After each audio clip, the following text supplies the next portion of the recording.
గల్తీలకు రాసిన పత్రిక 5వ అధ్యాయం 22వ వాక్యం. గల్తీలకు రాసిన పత్రిక 5వ అధ్యాయం 22వ వాక్యం. అయితే ఆత్మఫలమేదనగా ప్రేమ, సంతోషము, సమాధానము, దీర్ఘశాంతము, సమానత్వము, మంచితనము, విశ్వాసము, సాత్వికము, ఆశా నిగ్రహము.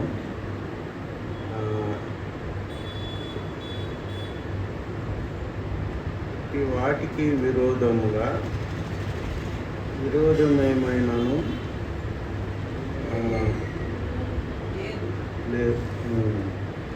అండర్లైన్ చేసుకుంటాం, ప్రార్థన చేసుకుంటాం.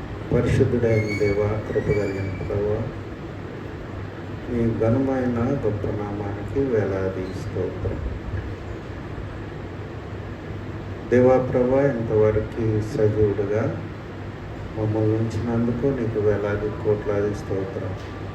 దేవా, నువ్వు ఇచ్చిన ఆయుష్కి ప్రభా కృతజ్ఞతగా జీవించడానికి మాకు జ్ఞానము, సహాయము దయచేయి. నీ రాజ్యం కట్టడానికి కావలసిన పరిశుద్ధత, నీతి మాకు దయచేయి. ఆత్మ ఫలాలు గూర్చి ధ్యానం చేయబోతుండగా కావలసిన జ్ఞానం మాకు దయచేయమని యేసుక్రీస్తు నామంలో ఈ బిడ్డలందరినీ నీ వాక్యము ద్వారా ఆశీర్వదించమని యేసు నామంలో ప్రార్థిస్తున్నాం తండ్రి.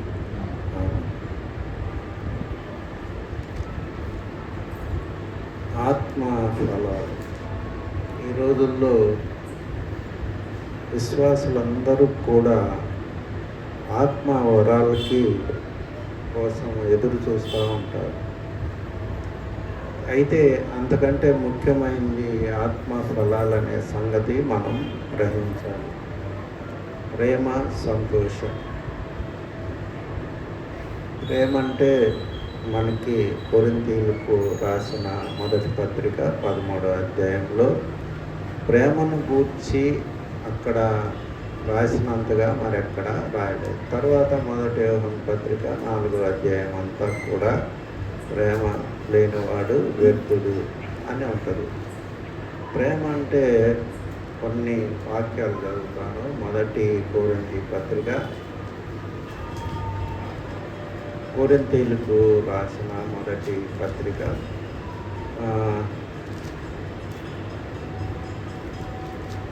చదవండి.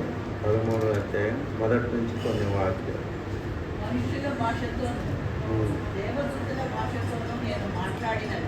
మనుషుల భాషతోనూ దేవదూతల భాషతోనూ నేను మాట్లాడినాను. ప్రేమ లేని వాడినైతే మ్రోగడి కంచును గణగణలాడు తాళమునై ఉన్నాను. ప్రవచించు కృపావరం కలిగి మర్మములన్నీ జ్ఞానము అంతయు ఎరిగిన వాడినైనను, కొండల్ని పెకిలించగల పరిపూర్ణ విశ్వాసము గలవాడినైనను, ప్రేమ లేని వాడినైతే నేను వ్యర్థుడు. కాబట్టి ఇవన్నీ ప్రేమ అనే పదంలో జీసస్ అనేది మనం పెట్టుకోవచ్చు. ఎందుకంటే ప్రేమ దీర్ఘకాలం సహించును, దయ చూపించును, ప్రేమ మత్సరపడదు, ప్రేమ డంబారంగా ప్రవర్తించదు, అది ఉప్పొంగదు, అమర్యాదగా నడవదు, స్వప్రయోజనము విచారించు, త్వరగా కోపపడదు, అపకారం మనసులో ఉంచుకోదు. ఇవన్నీ కూడా ఈనాడు విశ్వాసంలో చాలా ఉండవు. మరి మొన్న ఒక ఆయన వాక్యం చెప్తా, ఒక విశ్వాసుల సభలో, పాస్టర్ సభలో, మీలో వ్యభిచారం చేయలేదని ధైర్యంగా చెప్పేవాడు చెయ్యమన్నాడు, ఒక్కడెత్తడు. తర్వాత మీలో అబద్ధం ఆడినోడు ఎవరన్నా ఉంటే చెయ్యమన్నాడు, ఎవరు ఎత్తాడు. అయితే ఈ రోజుల్లో మనం ఒక సౌకర్యమైన భక్తిలో కొనసాగుతూ ఉన్నాము. వాక్యాన్ని సీరియస్గా మనం ఎన్నడూ కూడా తీసుకోమన్నమాట. ప్రేమ ఉప్పొంగదు, మత్సరపడదు, డంబంగా ప్రవర్తించు. మనం తెలియకుండానే మనలో ఒకడు నన్ను అడిగాడు, జీవపు డంబం అంటే ఏంటి సార్ అని. బాలు అని ఇక్కడికి వస్తాడు అప్పుడప్పుడు. జీవపు డంబం అంటే గర్వమయ్యా, ప్రస్తుతం అది నీళ్ళు విస్తృతంగా ఉంది, అది తగ్గించుకో అని చెప్పా. కాబట్టి మనం తెలియకుండానే పర్వాలేదులే అని అనుకుంటాం, కానీ ఇవన్నీ కూడా మనలో మిస్ అవుతూ ఉంటాయి అన్న సత్యాన్ని మనం గ్రహించలేము, గ్రహింపనివ్వదు సాతాను. కాబట్టి ఇవన్నీ పరీక్షించుకుంటేనే మనం ఇతరులకి ప్రభువును గూర్చి ప్రకటించగలం, ఇతరుల్ని మనం ఆకర్షించగలం. ఇవన్నీ మనలో లేకుండా మనం ఇతరులకి సువార్త చెప్తే ఎవ్వరు కూడా వినరు, నమ్మరు. కాబట్టి ఎప్పటికప్పుడు పరీక్షించుకునే జీవితమే విశ్వాస జీవితం. ఒక వాక్యం వచ్చినప్పుడు ఈ యొక్క మరి ప్రేమ అనేది మనలో ఉందా లేదా, దీంట్లో ఉన్న లక్షణాలన్నీ దయచూపెడుతున్నామా, దీర్ఘకాలం సహిస్తున్నామా, ఊరుకూరుకనే కోపపడుతున్నామా, లేకపోతే మత్సర పడుతున్నామా, అసూయ పడుతున్నామా, డంబముగా మరి ప్రవర్తిస్తున్నామా, పొంగే విధంగా ఉంటున్నామా, అమర్యాదగా ఉంటున్నామా అనేది మనం పరీక్షిస్తాం. కాబట్టి ఆత్మ ఫలాల్లో ప్రేమ అనేది చాలా ఇంపార్టెంట్ విషయం. అది యేసు ప్రభు క్వాలిటీ. బైబిల్లో యేసేపుకి అలాంటి లక్షణం ఉందన్నమాట. అంటే ఎక్కువగా కనపడుతుంది. మిగతా భక్తులకు కూడా ఉంది, కానీ మరి తను చంపడానికి గోతులు వేసిన సహోదరుల్ని క్షమించి వాళ్ళ గురించి ఏడ్చి, మీరు నన్ను అట్లా వేయబట్టే ఈరోజు నేను ఇట్లా ఉన్నాను అని చెప్పి మరి యేసేపు ఎంతో యేసు ప్రభు శీలాన్ని ఆయన ప్రదర్శించినట్లు మనం చూస్తూ ఉన్నాం. కాబట్టి ఇవన్నీ డెవలప్ చేసుకుంటా పోవాలి. మనం ప్రేమ అనేది ఏంటో తెలుసుకోవాలి. మొట్టమొదటిగా ప్రేమ కలిగి ఉండాలి. రెండోది మనం చూసినట్లయితే గల్తీలు రాసిన పత్రిక 5వ అధ్యాయం 22వ వాక్యంలో సంతోషం అంటే ఏంటి? స్పిరిచువల్ హ్యాపీనెస్, సంతోషము. మనం 4:4లో పౌలు ఏం రాస్తాడు? ఎల్లప్పుడూ మరి ప్రభువునందు ఆనందించుడి. మరలా చెప్తాను, ఆనందించుడి. ఎన్నిసార్లు చెప్పినా ప్రభువునందు ఆనందించు. కాబట్టి ఆయన ఏ సిట్యువేషన్లో ఉండి ఆ మాట అన్నాడు? పక్కన మాట్లాడటానికి మనిషి లేడు, సందర్శించడానికి బంధువులు లేరు, సంఘం లేదు, పలకరించేవాడు లేడు, మంచినీళ్ళు ఇచ్చేవాడు లేడు. మరి ఏదో ఒక చిన్న ఒక ముద్ద రంధ్రంలో నుంచి కిందకి దించుతారంట జైలు. కాబట్టి అలాంటి పరిస్థితుల్లో లైట్ లేదు, ఏం లేదు, చీకట్లో ఆయన మాట పలుకుతున్నాడు. మరలా చెప్పుతును, ఎప్పుడు ప్రభువునందు అది ఏంటి? స్పిరిచువల్ హ్యాపీనెస్ అన్నమాట. దేవుడు మనతో ఉన్నాడని మనం నమ్మితే ఆ యొక్క ఇది మనకు వస్తుంది అన్నమాట. యేసు ప్రభు కూడా అలాంటి సంతోషం మనం పొందినట్లు పరిశుద్ధాత్మలో సంతోషించాడని మరి ఇక్కడ లూకాసు వార్తలో మనం చూస్తామన్నమాట. లూకాసు వార్తలో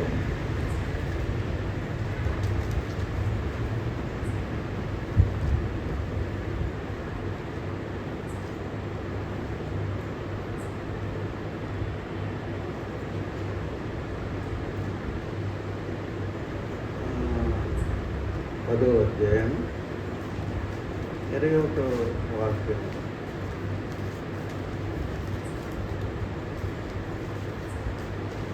లూకాసు వార్త 10వ అధ్యాయం 21వ వాక్యం.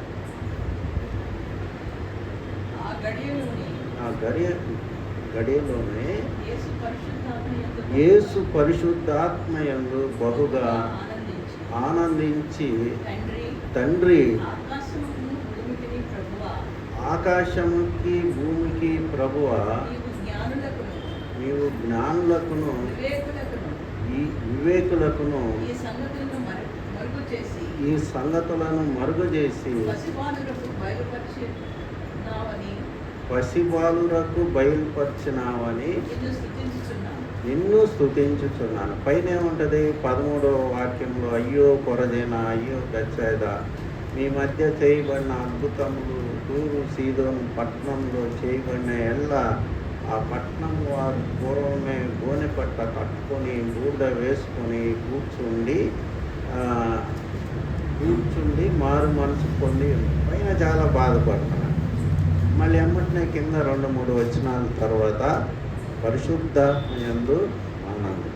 కాబట్టి ఈ యొక్క సంతోషం, ప్రేమ, సంతోషం అంటే ఏంటి? దేవునిలో సంతోషం, దేవుని వాక్యంలో సంతోషం, దేవుని సన్నిధిలో సంతోషం, కష్టాల్లో సంతోషం, బాధల్లో సంతోషం. కాబట్టి రెండోది సంతోషం అన్నమాట. గల్తీలకు రాసిన పత్రిక 5వ అధ్యాయం 22వ వాక్యం మనం ధ్యానించుకుంటున్నాం. గల్తీలకు రాసిన పత్రిక 5వ అధ్యాయం 22.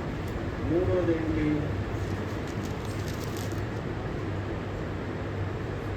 సమాధానం.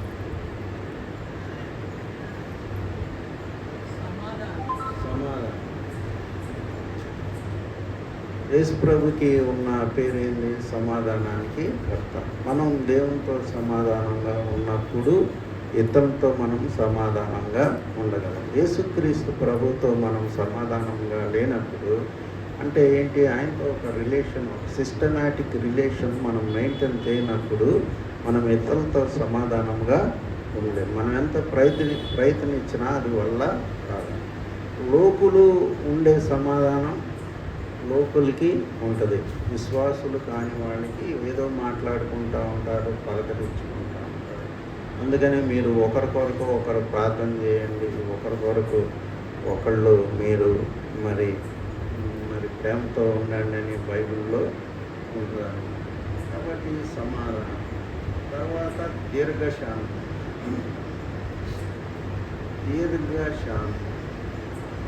ఈ లక్షణాలన్నీ కూడా మన ప్రభు అయిన యేసుక్రీస్తులో మనం చూడవచ్చు. యేసు ప్రభుని కొడితే ఆయన ఏమన్నాడు? యోహాను సువార్త, ఈ వాక్యం ఎప్పుడు కూడా నేను మనసులో పెట్టుకుంటాను. యోహాను సువార్త 18వ అధ్యాయంలో మరి ఒకడు వచ్చి ఆ ప్రధాన యాజకుడి దగ్గర ఉండే వాడు వచ్చి మరి యేసు ప్రభుని పుట్టినప్పుడు ఆయన మరి ఎట్లా సాధారణంగా మాట్లాడాడంటే చెప్పడానికి వీల్లేదు. దీర్ఘశాంతం.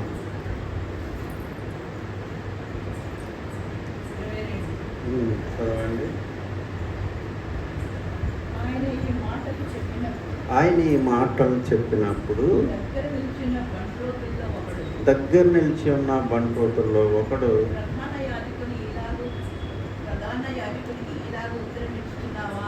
ప్రధాన యాజకునకు ఇలాగ ఉత్తరం ఇచ్చుచున్నావా అని యేసుని అరచేతులతో కొట్టాను. అందుకు యేసు, నేను కాని మాట ఆడిన ఎళ్ళ ఆ కాని మాట ఏదో చెప్పుము. మంచి మాట ఆడిన ఎళ్ళ నన్నేళ్ళ కొట్టుచున్నా. ఎంత సింపుల్గా మాట్లాడుతున్నాడు క్రియేటర్. భూమిని, ఆకాశాన్ని, పర్వతాలని, సూర్య చంద్ర నక్షత్రాలని, మిల్కీ వేని, ఒక ఆకాశం, మన ఇంకా ఎన్నో ఆకాశాలు ఉంటాయని చెప్తారు. 3 ఆకాశాలు సృష్టించిన యేసు ప్రభు ఎంత దీర్ఘశాంతంతో ఉన్నాడో మనం చెప్పడానికి వీల్లేదు. కాబట్టి ఆయన కొడితే మామూలుగా కళ్ళతో చూస్తే మాడిపోయావు. కానీ ఎందుకు నన్ను కొడుతున్నావు, ఆలోచించుకో, నేనేం తప్పు చేశాను అని ప్రశ్నిస్తున్నాడు. దీర్ఘశాంతం. బహుశా ఇదే క్వాలిటీ ఏసేపులో కూడా ఉండొచ్చు. అంత ద్రోహం చేస్తే మామూలుగా ఇంకొకళ్ళు అయితే ఇదంతా తలుచుకొని పళ్ళు కొరుకుతూ ఉంటారు. ఎంత పని చేశారురా మీరు, నాకెన్ని కష్టాలు తెచ్చారు. కానీ దీర్ఘశాంతంతో మరి అదందరినీ కూడా పోషించి మిమ్మల్ని పోషిస్తానికే దేవుడు నాకు ఇది చేశాడని చెప్తారు. దీర్ఘశాంతం తర్వాత దీర్ఘశాంతం తర్వాత దయాళత్వం. దయాళత్వం అంటే దయగలిగిన వాడు తనకు తాను మేలు చేసుకోను అని సామెతల్లో దయాళత్వం. దయ కలిగి ఉండాలి. అంటే ఏంటి, మన కళ్ళ ముందు చూస్తూ ఉంటాం పక్కనోళ్ళు, మన బంధువులు, రక్త సంబంధులు పడే బాధలన్నీ మనం చూస్తాం కానీ అవి పట్టించుకోకుండా ఉంటుంది. క్రైస్తవులకి తగదన్నమాట. దయాళత్వం, దయ కలిగి ఉన్నారు. యేసు ప్రభు దీని మీద మరి ఒక స్టోరీ కూడా చెప్పాడు. ఎవడో స్నేహితుడు వచ్చి నాకు ఆకలి అవుతుందంటే అతను పోయి ఇంకొకరిని లేపి రాత్రి ఆ స్నేహితుడు వచ్చాడు, ఏమన్నా నువ్వు సహాయం చేయి పెట్టంటే తలుపు తీయడు, మళ్ళీ కొట్టి మరి తలుపు తీపిచ్చి అతనికి సహాయం చేస్తారు. దయాళత్వం. దయాళత్వం అంటే అలాంటి కార్యాలు మనం రిస్క్ తీసుకోవాలి. ఇతరుల గురించి ఒకవేళ మన దగ్గర సహాయం చేయడానికి ఏమీ లేకపోవచ్చు, అది రీజనబుల్ బాధలో ఎదుటోళ్ళు ఉన్నప్పుడు మనం మరి ఏదో ఒక సహాయము చెయ్యాలి. నెహెమ్యా చేస్తాడు. వాళ్ళందరూ ఇశ్రాయేలు బానిసలుగా ఉన్నప్పుడు వాళ్ళల్లోనే వాళ్ళకి బానిసలుగా చేసుకున్నారు. ఇశ్రాయేల్లో కొంతమందిని బానిసలుగా చేసుకున్నప్పుడు వాళ్ళని విడిపించండి అని చెప్తాడు. వాళ్ళని విడిపించండి, అది మంచిది కాదు అని చెప్తాడు. దయాళత్వం. తర్వాత మనం చూసుకున్నట్లయితే మంచితనం, గుడ్నెస్. మంచితనం అనేది దానికి ఆపోజిట్గా మనం వర్డ్ ఉపయోగిస్తే మంచితనానికి ఆపోజిట్ చెడుతనం. అంటే చెడ్డ పనులు ఏమి కూడా మనం చేయకూడదు. పైన ఉండే అవన్నీ కూడా ఒక జాగ్రత్త ఉంది, అవన్నీ కూడా మనం వాటి జోలికి వెళ్ళదు. విశ్వాసం అనేది ఆత్మవరం, తర్వాత ఆత్మఫలం, రెండిట్లో ఉంటుంది విశ్వాసం అనేది. ఫెయిత్ అనేది బేసిక్ ప్రిన్సిపల్ ఆఫ్ క్రిస్టియన్. విశ్వాసం లేని మూర్ఖతరము వాళ్ళ అని శిష్యుల్ని అంటాడు. ఎంతకాలం మీతో నేను ఉంటాను అంటాడు. ఎప్పుడు బోటు మీద వెళ్ళేటప్పుడు అనుకున్నప్పుడు ఒక తుఫాను వస్తుంది. తుఫాను వచ్చినప్పుడు శిష్యులు పోయి గందరగోళం చేసి యేసు ప్రభువుని లేపి అయ్యో మనం నాశనం అవుతామని చెప్పినప్పుడు, విశ్వాసం లేని మూర్ఖతరం వాళ్ళారా నేను ఎంతవరకు మీతో ఉండాలి అని చెప్తాను. ఎందుకు కారణం ఏది, నన్ను ఇంకా మీరు గుర్తించలేదు నా శక్తిని అని దేవుని యొక్క ఉద్దేశం. మరి పేతురుని అడుగుతాడు, అందరు నన్ను గురించి ఏమనుకుంటున్నారు అంటారు. ఇది మత్తయి సువార్త 16వ అధ్యాయంలో మనం చూస్తాము.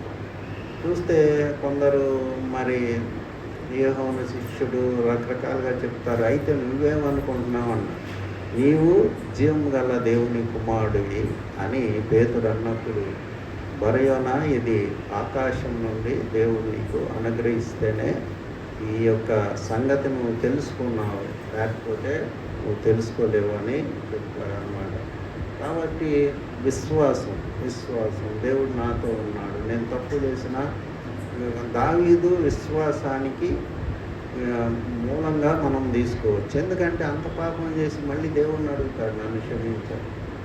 ఇంకొకళ్ళు అయితే మరి దేవుడి దగ్గరికి వెళ్తానికి ధైర్యం ఉండేది కాదు. అయితే దావీదు నా దేవుడు నన్ను క్షమిస్తాడు అని దావీదుకి అప్పుడు మనుషుల్ని లెక్క పెట్టమని దావీదు యెహోవాతో చెప్పినప్పుడు ఇది వద్దని యెహోవాకు చెప్తాడు, అయినా కానీ లెక్క పెట్టిస్తాడు. అప్పుడు దేవుడికి కోపం వస్తుంది. కోపం వచ్చి ఇక 3 కోరికలు 3 పనిష్మెంట్లు ఇస్తాడు. వీటిలో ఏదో ఒకటి కోరుకో అంటాడు. ఒకటేంటి, నీకు 3 సంవత్సరాల పాటు కరువు, శత్రువు నిన్ను తరంతో తెగులతో నువ్వు చనిపోతావు.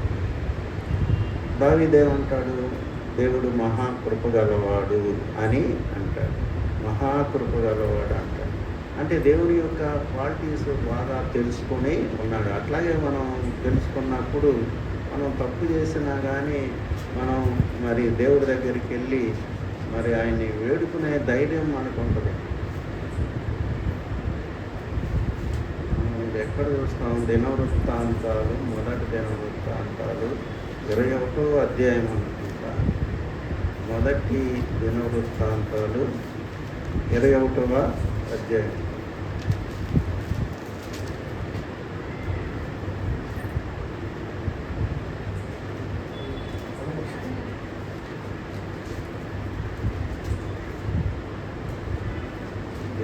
అధ్యాయంలో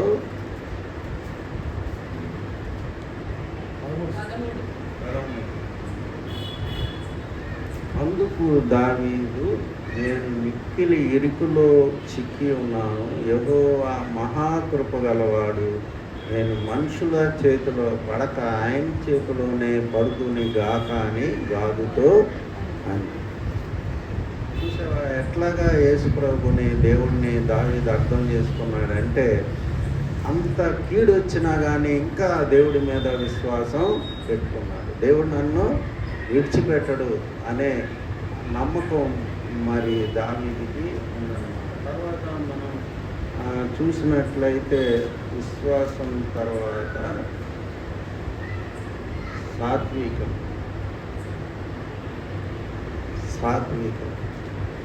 యేసుప్రభు సాత్వికానికి పేరు. మృదువైన, మనం ఆయన ఎక్కడ కూడా ఆయన కోపడినట్టు మనం చూడం. సాత్విక ఆయన మరి వ్యభిచారంలో పట్టుబడిన స్త్రీని చూసినప్పుడు ఎంత మృదువుగా మాట్లాడాడంటే, ఇంత పని చేసి ఎందుకు వచ్చావు నా దగ్గరకు? అమ్మా, నేను నీకేం చేయను, శిక్ష విధించను, నువ్వు ఇక మీదట పాపం చేయొద్దు అని. కాబట్టి సాత్వికం మన మాటల్లో, మన క్రియల్లో ఒక్కొక్కడు మరి కళ్ళల్లోనే చూపెడతారన్నమాట మొత్తం పవర్ అంతా. అట్లా కాకుండా యేసుప్రభు కళ్ళు మరి ఎంతో ప్రేమ కురిపించే, ప్రేమతో నిండిపోయిన వాళ్ళు సాత్వికం. తర్వాత అలాంటి లక్షణాలు మనం సంపాదించుకోవటానికి ప్రార్థన చేయాలి. ఇక్కడ ఇన్ని ఫలాల్లో మరి ఎక్కడ కూడా మరి ఫాస్టింగ్ ప్రేయర్ ఆత్మఫలం కాదు.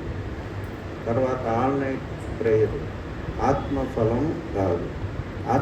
ఇవన్నీ క్యారెక్టరిస్టిక్స్ లేకుండా మనం ఏం చేసినా కూడా అది వ్యర్థం అన్నమాట.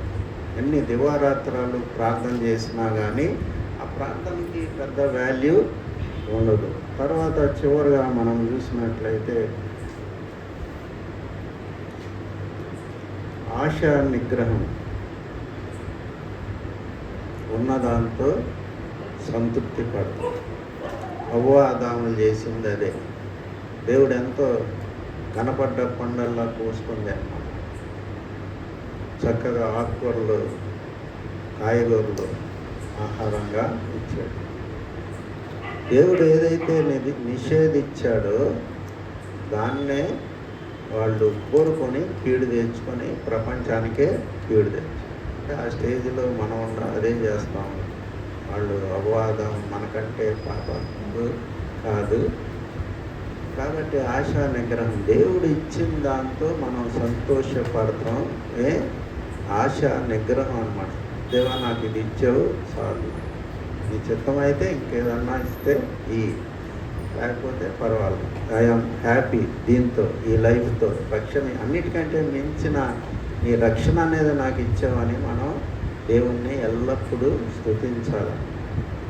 కాబట్టి మనం ధనవంతుడు బీదలాజర్లో మనం ఏం చూస్తాం? బీదలాజర్లో మరి ఏం ఆశలు ఏం లేవు. ఎందుకో నా జీవితం ఇట్లా అయిపోయిందని అనుకున్నాడు. దేవుని యొక్క మాట కూడా దూషించలేదు, మనసులో సనుక్కోలేదు, అంతే బాధపడ్డాడు. మరి దేవుణ్ణి స్తుతించాడో లేదో మనకు తెలియదు, కానీ ఖచ్చితంగా ఆయన గురించి సనుక్కొని ఉండడు. సరే, నాకు ఈ జన్మకి ఇది ఇట్లా ఉందని అనుకున్నాను. కాబట్టి ఆశ మనం దొరకని వాటి కోసం మీరు నువ్వు చూడొద్దు అని ఉంది. చివరిగా వాక్యం చదువుకొని మనం కీర్తనలో మీకు తెలిసిన ఇదే, అది చివర 130 ప్రాంతంలో ఉంటుంది.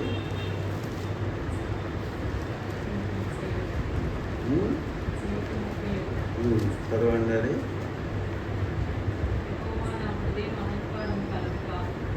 యెహోవా నా హృదయము అహంకారం కలది కాదు, నా కన్నులు మీద చూసినవి కాదు, నాకు అందని వాటి అందైనను గొప్ప వాటి అందైనను నేను అభ్యాసం చేసుకుంటా లేదు. కాబట్టి ఒక్కోసారి మనం మన యొక్క యాంబిషన్స్ ఇవన్నీ కూడా వర్కౌట్ కావాలి. నేను పాస్పోర్ట్స్ తీసుకున్నా, ఒకసారి 10 ఏళ్ళు అయిపోయింది, మళ్ళీ 2సారి తీసుకున్నా. జీవితంలో విమానం ఎక్కల. నేనేమనుకున్నాను, దానికి పర్వాలేదు, దేవుడు ఇస్తే ఇచ్చాడు, లేకపోతే లేదని అనుకున్నాను. ఆశ నిగ్రహం అన్నమాట. ఎట్లయినా ఎక్కాలి అని అనవసరంగా డబ్బులు ఖర్చు పెట్టుకుని తిరగదు. ఆశ నిగ్రహం దేవుడు ఇచ్చిన సమయంలో మనం తెలుసుకోవాలి. బైబిల్లో ఒక వాక్యం ఉంది, యెహోవా యందు సంతోషించుము, ఆయన నీ హృదయ వాంఛను తీర్చు. నాకెప్పుడు ఈ వాక్యం 37వ కీర్తన 4వ వాక్యంలో నేను కొన్ని కోరికలు పెట్టి ప్రార్థన చేసినప్పుడు ఒకసారి ఈ వాక్యం నాకు వచ్చింది. యెహోవా నందు సంతోషించు. అన్నిటికంటే ముఖ్యమైనది అదనమాట. ఆయన నీ హృదయ వాంఛను తీర్చు. ప్రార్థన చేస్తాను.